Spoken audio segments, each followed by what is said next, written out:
வளைகுடாவில் குண்டு மழை, இந்தியாவில் பெட்ரோல் மழை. புதின் கொடுத்த பவர்ஃபுல் வாக்குறுதி, ட்ரம்ப் தந்த மெகா உறுதி. இதுதாண்டா மோடி. உலகமே ஒரு மிகப்பெரிய எரிசக்தி போரின் விளிம்பில் நின்று கொண்டிருக்கிறது. 2026 தொடக்கத்தில் ஈரானுக்கும் இஸ்ரேல் அமெரிக்க கூட்டணிக்கும் இடையே மூண்டுள்ள மோதல் இதுவரை கண்டிராத ஒரு பொருளாதார நெருக்கடியை உலக நாடுகளுக்கு ஏற்படுத்தியுள்ளது. ஹார்முஸ் ஜலசந்தியை ஈரான் தனது முழு கட்டுப்பாட்டிற்குள் கொண்டு வந்த அந்த ஒரு நொடியில் உலக சந்தையில் கச்சா எண்ணெய் விலை எகிர தொடங்கியது. ஆனால் இந்த நெருப்பு வளையத்திற்குள் ஒரு நந்தவனமாக திகழ்கிறது நமது பாரதம்.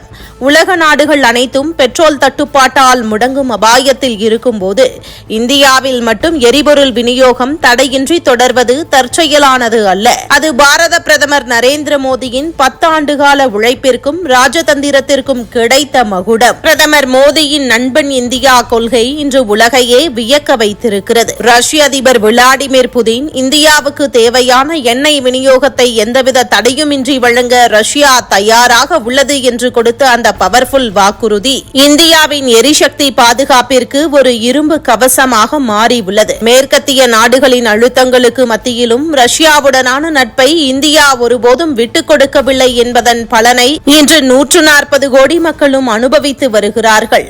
ரஷ்யாவின் இந்த அதிரடி ஆதரவு வளைகுடா நாடுகளில் நிலவும் போர் பதற்றத்தை இந்தியா ஒரு கவலையற்ற மனநிலையுடன் எதிர்கொள்ள உதவுகிறது. மறுபுறம் அமெரிக்க அதிபர் டொனால்டு டிரம்ப் உலகிற்கான எண்ணெய் விநியோகம் தடையின்றி கிடைப்பதை அமெரிக்க கடற்படை உறுதி செய்யும் என்று மெகா உறுதியளித்திருக்கிறார். ஒரு பக்கம் ரஷ்யா, மறுபக்கம் அமெரிக்கா, இரு துருவங்களாக செயல்படும் வல்லரசுகளும் இந்தியா என்று வரும்போது ஒரே நேர்கோட்டில் நின்று உதவுவதுதான் மோடியின் மேஜிக். வசுதைவ குடும்பகம் என்ற தத்துவத்தின் அடிப்படையில் பிரதமர் கட்டமைத்துள்ள இந்த வெளியுறவு கொள்கை இன்று இந்தியாவை உலக அரசியலின் மையப்புள்ளியாக மாற்றியுள்ளது. வளைகுடாவில் குண்டுகள் முழங்கினாலும் இந்தியாவில் பெட்ரோல் தட்டுப்பாடின்றி கிடைப்பது மோடி என்ற ஒற்றை மனிதரின் உலகளாவிய ஆளுமைக்கு கிடைத்த வெற்றி. ஈரானின் மிரட்டல்கள் ஒருபுறம், வல்லரசுகளின் மோதல் மறுபுறம் என உலகம் ஒரு பெரும் கொந்தளிப்பில் இருக்கும்போது பாரதம் மட்டும் அமைதியாகவும் உறுதியாகவும் தனது வளர்ச்சி பாதையில் பயணிக்கிறது. இது வெறும் எண்ணெய் அரசியல் அல்ல, இது ஒரு புதிய இந்தியாவின் எழுச்சி. உலகமே வியந்து பார்க்கும் வகையில் நெருக்கடி காலத்திலும் தனது தேசத்தின் நலனை ஒரு துளி கூட விட்டுக் கொடுக்காமல் சர்வதேச தலைவர்களை தனது நட்பால் கட்டிப்போட்டுள்ள பிரதமரின் செயல் இதுதாண்டா மோடி என்று ஒவ்வொரு இந்தியனையும் பெருமிதத்துடன் சொல்ல வைக்கிறது.